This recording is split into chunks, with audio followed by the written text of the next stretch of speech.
그렇고 하반기에도 이 사명감을 가지고 주의 일에 더 열심히 정진해 나가시는 여러분 되시기 바랍니다. 저는 오늘 읽은 이 본문의 말씀을 가지고 물떠온 하인들은 알더라 라는 제목으로 하나님 말씀을 증거하도록 하겠습니다. 오늘 우리가 읽은 이 말씀은 매우 잘 알려져 있는 말씀입니다. 가나 혼인잔치로 알려져 있는 사건이죠. 이 말씀이 무엇을 말하는가? 이것은 결론 부분인 11절에 잘 설명을 해주고 있습니다. 우리가 성경 본문에서 많은 성경 본문에서 이의 열쇠로 중요한 것이 처음과 마지막 부분이 중요하거든요. 그래서 본문의 처음이 이 사건이 무엇에 관한 사건인지를 보여주는 때가 많다면 이 마지막 부분에는 그렇다면 이 사건의 주제가 무엇이냐, 이 본문의 주제가 무엇이냐를 보여주는 때가 많습니다.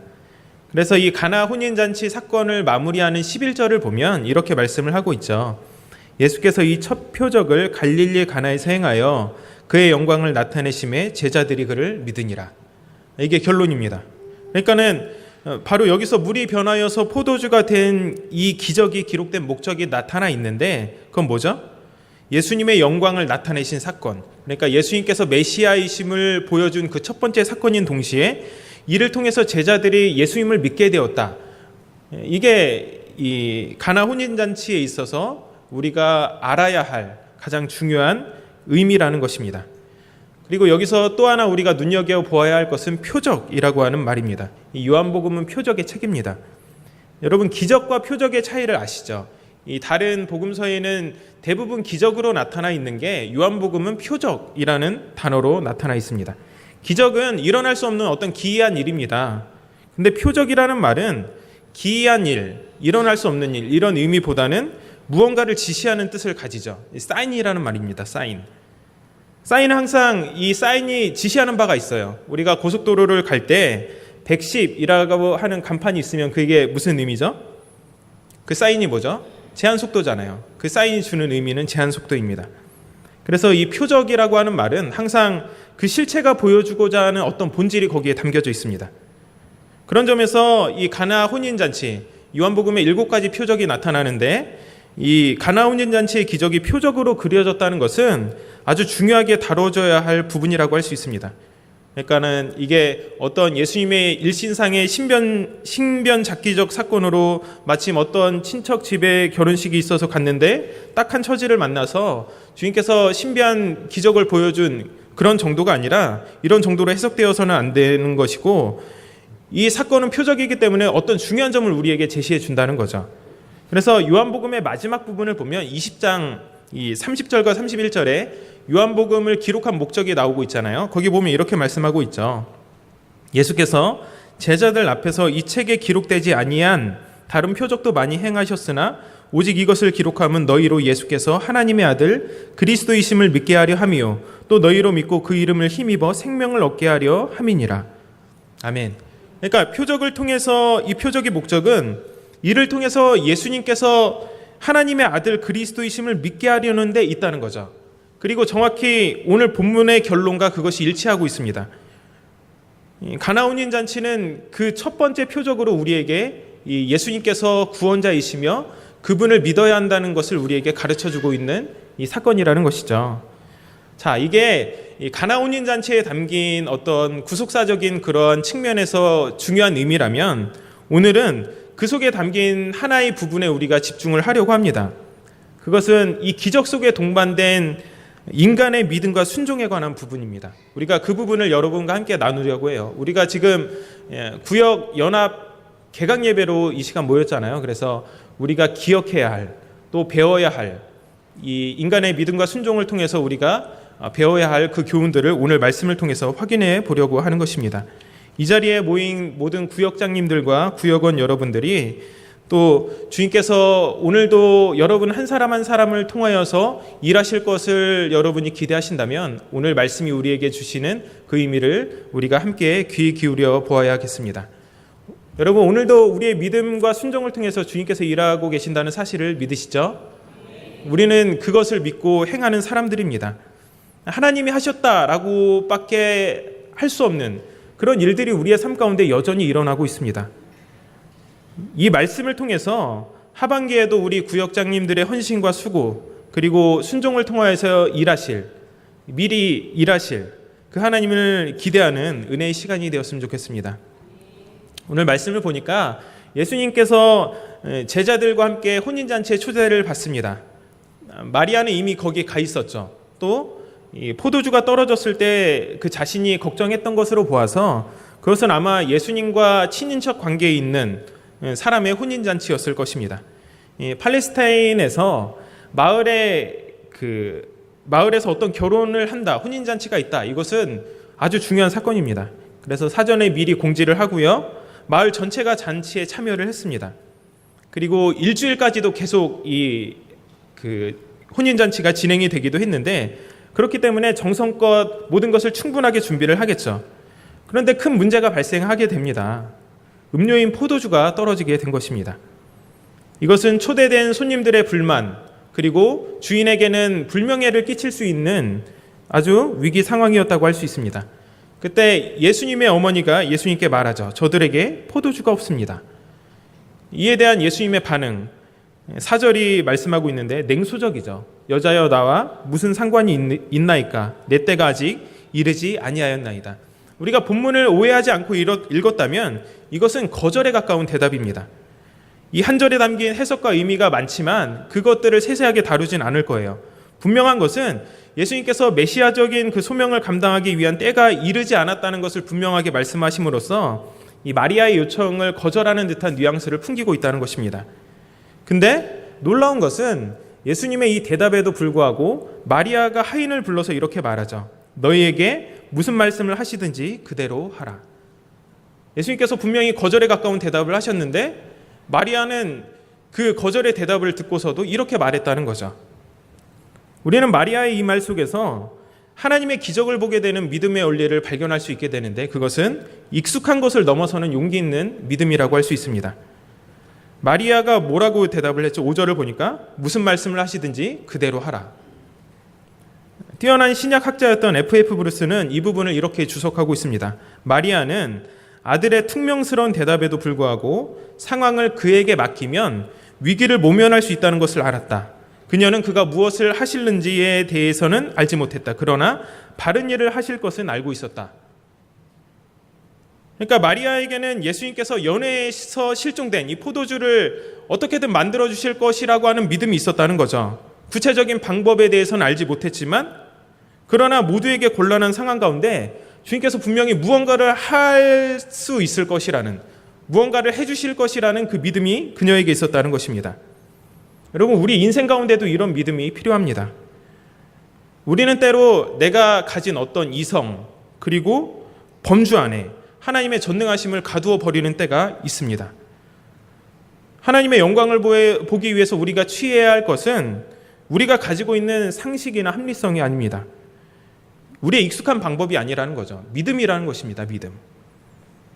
우리가 기도를 예를 들어보면 기도를 하고 어떤 응답에 대한 이미지를 우리 머릿속으로 그리죠.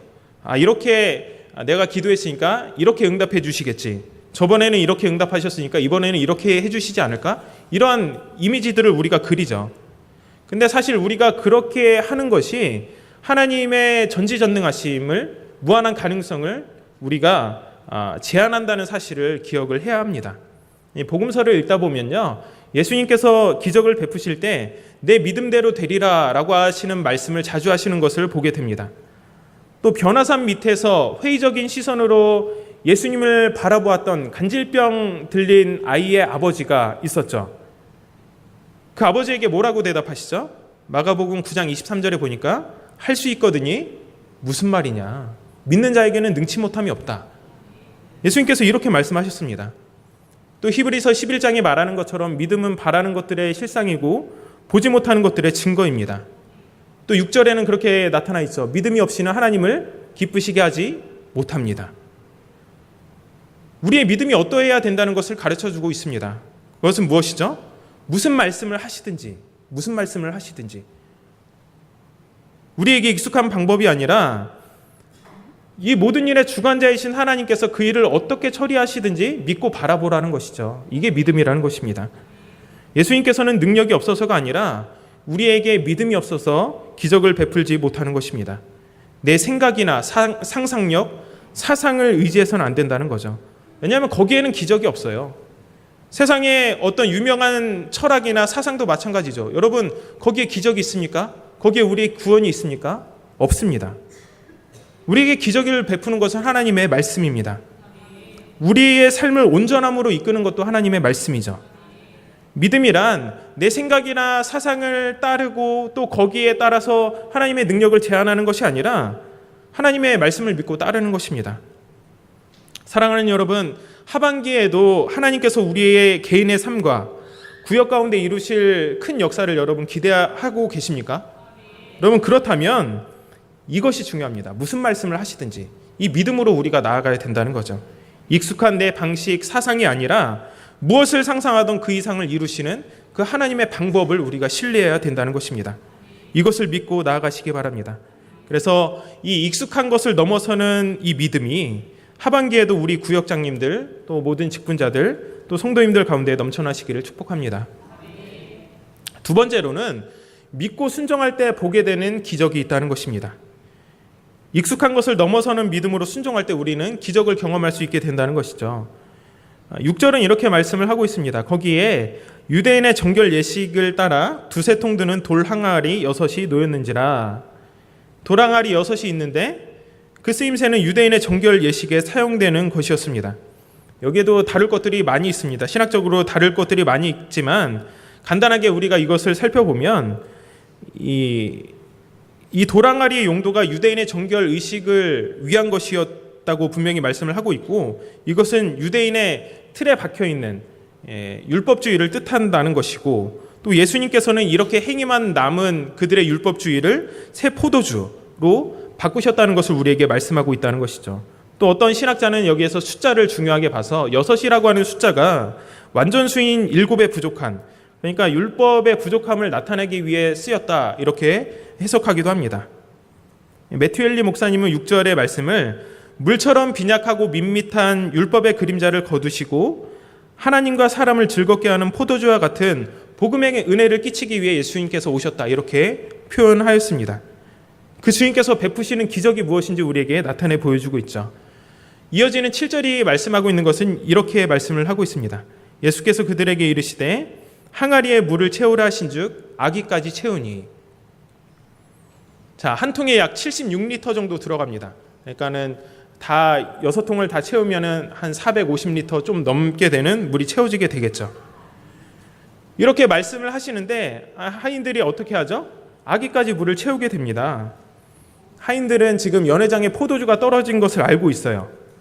근데 급박한 상황에서 예수님은 전혀 우리가 봤을 때 이해되지 않는 그런 명령을 하시는 거죠. 도랑아리에 물을 채우라, 이렇게 말씀을 하셨다는 것입니다. 근데 누구도 그 이유를 묻지 않습니다. 그리고 항아리에 물을 채웁니다. 얼마나 채울까요? 어떤 방식으로 채울까요? 이런 아무런 이야기도 하지 않았다는 거죠. 우리는 때로 말이 너무 많아서 그 실수하게 되는 경우를 보게 되는데, 하인들의 모습 속에서 우리가 배우게 되는 것은 그들이 말하지 않고 자신들의 어떤 것을 내세우지 않고 온전히 순종했다는 것이죠. 그리고 이어지는 8절 이렇게 말씀하십니다. 이제는 떠서 연회장에게 갖다 주라 하심에 갖다 주었더니, 이렇게 말씀을 하고 있죠.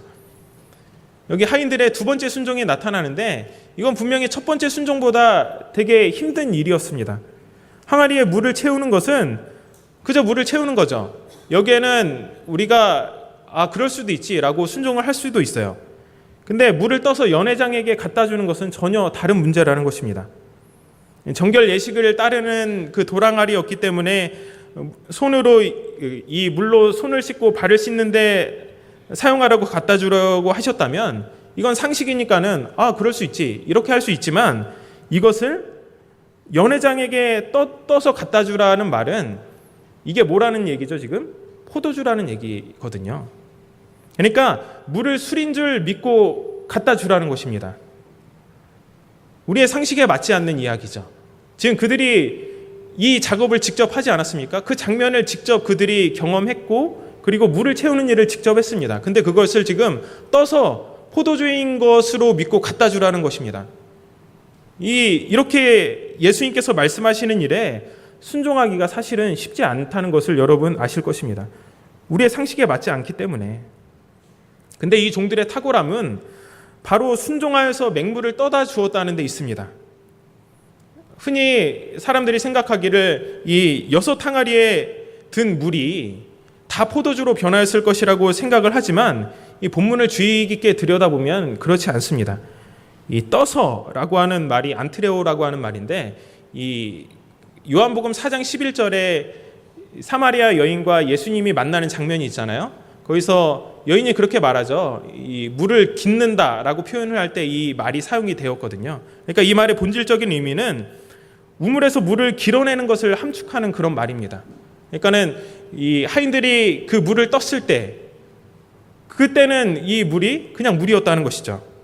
물이 포도주로 변한 것은 물을 채운 후에 그것을 떠서 연회장에게 갖다 주었을 때라는 것입니다. 그러니까 무슨 말씀을 하시든지의 믿음은 그것 자체에 머물러 있지 않고 종들의 순종을 통해서 온전한 이 예수님의 기적으로 나타나게 되었습니다. 이 아브라함이 그랬던 것처럼, 모세가 그랬던 것처럼, 요단강 앞에 선 제사장들이 그랬던 것처럼, 다윗처럼, 수많은 선지자들처럼 하나님께서는 인간의 순종을 통하여서 위대한 그분의 역사를 이루어 오셨습니다. 그리고 오늘 저와 여러분을 통해서도 그렇게 일하고 계십니다. 그 역사를 보는 방법, 바라보는 방법은 순종하는 것이죠. 순종하는 것. 하인들에게서 보듯이 순종은 듣고 맡기고 행하는 것입니다. 거기에 어떤 토를 다는 게 아니에요. 그냥 말씀하셨으니까 한다. 이것이 종의 자세라는 것입니다. 제가 신대원 졸업반 때 감사하게도 성지 순례를 졸업여행으로 다녀올 기회가 있었는데, 그 유명한 사해바다에서 거기를 방문할 일도 있었습니다. 머드팩을 했거든요. 가서 그 사해바다 진흙이 그렇게 좋다 그래서. 근데 우리가 잘 아는 것처럼 이 사해바다는 염도가 되게 높잖아요. 보통 일반 바다의 10배라고 이야기를 하는데, 들어가기 전에 가이드가 꼭 신신당부하는 말들이 있습니다. 그 당부를 꼭 지켜야 되니까 2번이고 3번이고 말해주는 게 있어요. 안전수칙이 존재한다는 거죠. 그건 뭐냐면 절대로 헤엄쳐서는 안 된다는 것입니다. 왜냐하면은 이것이 그냥 있어도 부력이 강하기 때문에 몸이 그냥 뜨거든요. 몸을 뒤로 이렇게 하고 있으면은 그냥 몸이 뜨기 때문에 가만히 있으면 되는데, 헤엄을 잘 친다고 헤엄을 치다 보면은 눈에 물이 들어가게 되면은 상당히 곤란해질 수 있는 거죠. 그러니까는 눈이 되게 따갑고 광물질이 많기 때문에 위험해질 수 있고, 그리고 막 사고 사례도 얘기해줘요. 몇 년 전에 여기서 그 사고가 났었는데 잘못해서 헤엄을 치다가, 헤엄을 안 쳐도 되는데 헤엄을 치다가 물을 실수로 먹었는데 이 사람이 죽었다는 거예요. 근데 그 사인이 쇼크사라는 거죠. 쇼크사. 얼마나 그물이 짰으면 쇼크사로 죽었다는 그런 이야기도 해줍니다. 그러면서 철저히 신신당부를 시킵니다. 헤엄치지 말라고. 그러니까 아무리 쉬워 보이는 것에도 지켜야 할 법칙이 있습니다. 우리가 이 말을 듣지 않으면, 맡기지 않으면 뭔가 곤란한 일이 우리의 삶 가운데 계속해서 일어나는 거죠. 우리의 삶 가운데 무언가 자꾸 비틀어지고 잘 일이 되지 않고, 또 기도하는 가운데도 어떠한 그 하나님의 일들이 우리의 삶 가운데 잘 드러나지 않는 것 같으면 우리가 혹시 너무 많은 토를 달고 있지 않는지 한번 생각을 해봐야 됩니다. 기도 가운데 너무 많은 토를 달고 있지 않는지, 혹은 온전한 순종을 하지 않으면서 하나님의 어떤 역사를 바라는 것은 아닌지 우리가 생각을 해봐야 된다는 것입니다. 그러므로 여러분, 고백한 대로 행하시고 행한 만큼 성숙한 믿음의 사람으로 우리 모두가 서야 하겠습니다. 때로 이해되지 않을 수 있어요. 우리에게 익숙한 방법이 아닐 수 있습니다. 하지만 기도하고 맡기시고 말씀대로 행하시기 바랍니다. 우리가 잘 아는 빌립이라고 하는 전도자가 사마리아 성에서 전도를 하고 또 전도를 막 하고 있는데 성령께서 그를 감동하여서 광야로 내려가게 하시잖아요. 지금 너무 바빠서 큰 도시에서 많은 사람들에게 복음을 전해야 되는데 광야, 사람이 없는 곳입니다. 사람이 없는 곳에 성령께서 이끄시는데 빌립이 순종해서 갔을 때 거기에서 에티오피아 내시를 만나게 되는 것이죠. 이 하나님의 역사라는 것입니다. 우리에게도 이렇게 이해되지 않는 일들이 있어요. 분명히 우리가 하나님의 말씀을 따르다 보면 도대체 이러한 환경, 이러한 말씀을 왜 지금 나에게 주시는 것이지? 이러한 일들이 우리의 삶 가운데 분명히 있지만 기억해야 될 것은 우리가 그럼에도 거기에 온전히 순종하는 거죠. 토 달지 말고 거기에 자꾸 우리의 의견을 제시하지 말고 하나님께서 말씀하셨으니까 우리는 따르는 것입니다. 그렇게 할 때 우리가 기대하지 못한 놀라운, 우리가 누가 이것을 기대했겠습니까? 누가 물이 포도주로 변할 것에 대해서 기대를 했겠어요? 우리는 이 말씀을 해석자의 입장으로 이미 모든 것을 아는 입장에서 이것을 보기 때문에 이상하지 않지만 그 하인들에게 이것이 얼마나 이상했겠습니까? 하지만 순종했을 때 하나님의 역사를 보게 되었다는 것입니다. 이러한 온전한 순종이 우리 구역장님들과 또 구역원들에게, 직분자들에게 가득하기를 바랍니다. 또 하나 우리가 오늘 말씀을 통해서 확인할 수 있는 것, 세 번째입니다. 아는 것과 모르는 것의 차이입니다. 우리 9절의 말씀을 한번 읽어보겠습니다. 시작.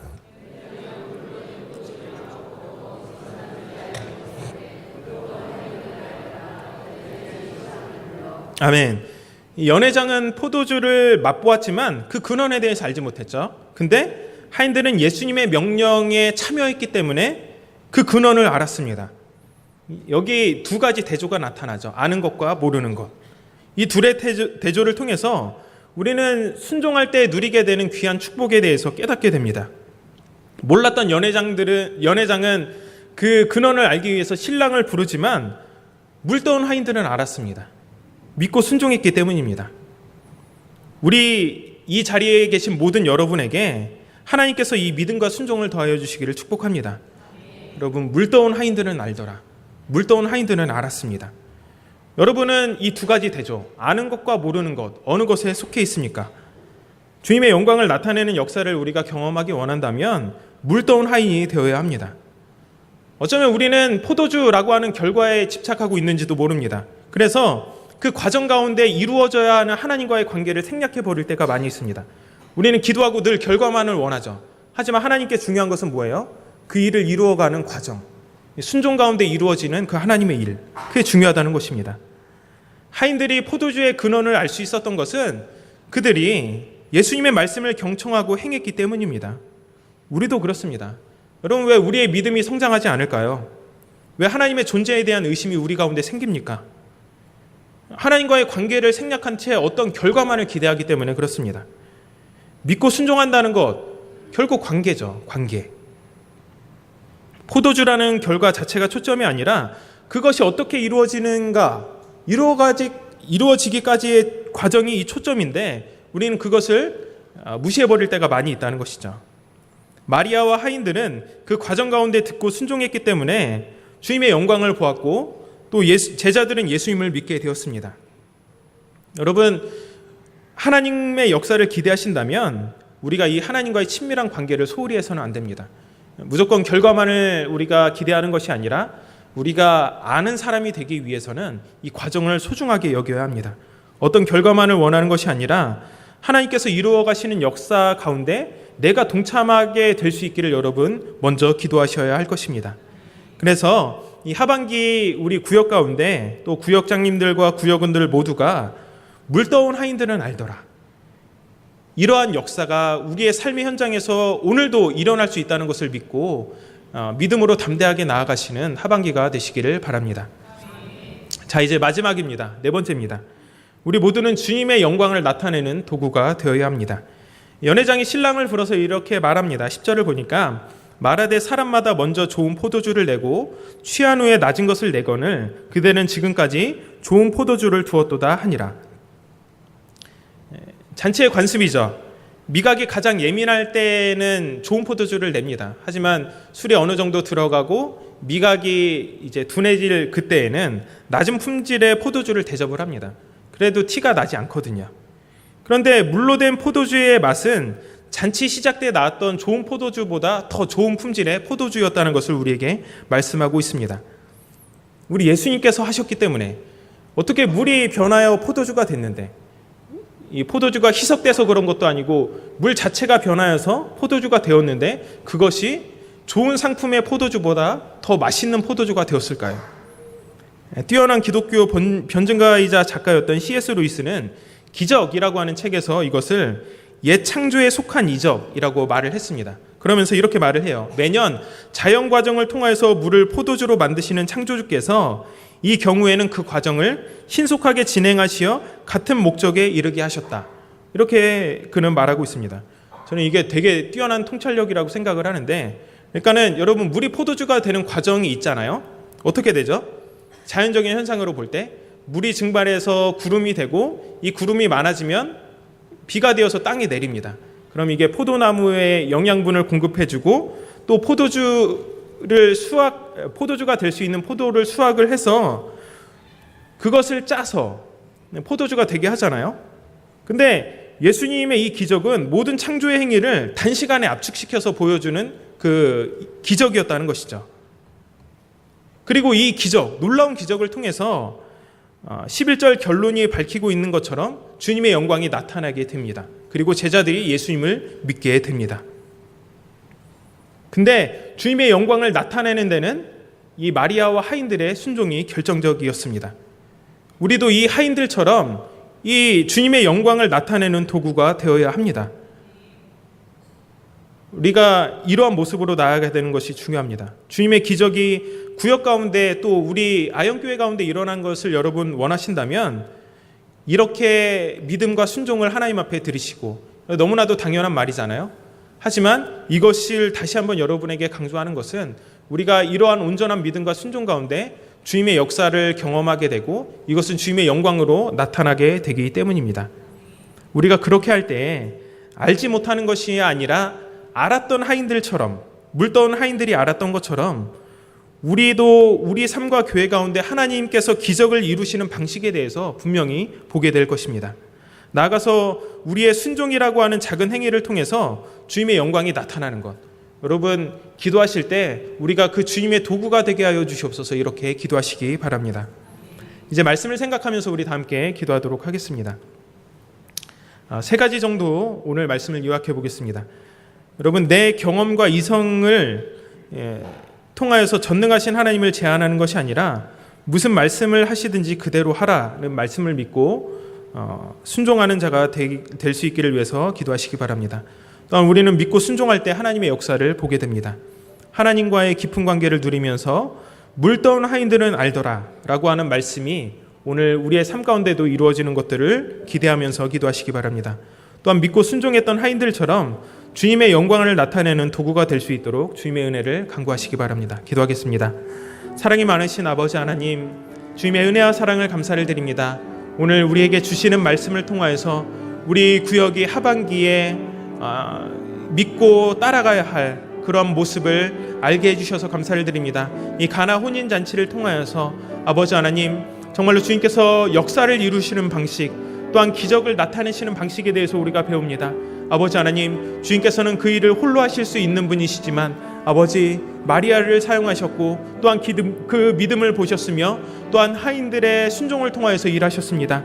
아버지 하나님, 우리 구역과 또한 우리 구역장님들 가운데도 이러한 믿음이 있기를 원합니다. 이러한 온전한 순종이 있기를 원합니다. 아버지 하나님, 주님께서 말씀하시는 것에 내 이성을 의지하는 것이 아니라 주님께서 무슨 말씀을 하시든지 그대로 하라라고 말씀했던 이 말씀처럼 아버지, 우리도 이러한 온전한 순종을 통해서 아버지 하나님의 일에 동참할 수 있는 하나님의 백성이 될 수 있도록 주님 인도하여 주시옵소서.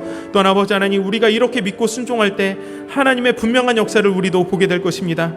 아버지, 하나님과의 관계를 누리면서 물떠온 하인들은 알더라 라고 하는 이 말씀이 오늘 우리의 삶 가운데 이루어질 것들을 기대하며 나아갈 수 있는 하나님의 자녀들이 될 수 있도록 인도해 주시옵소서.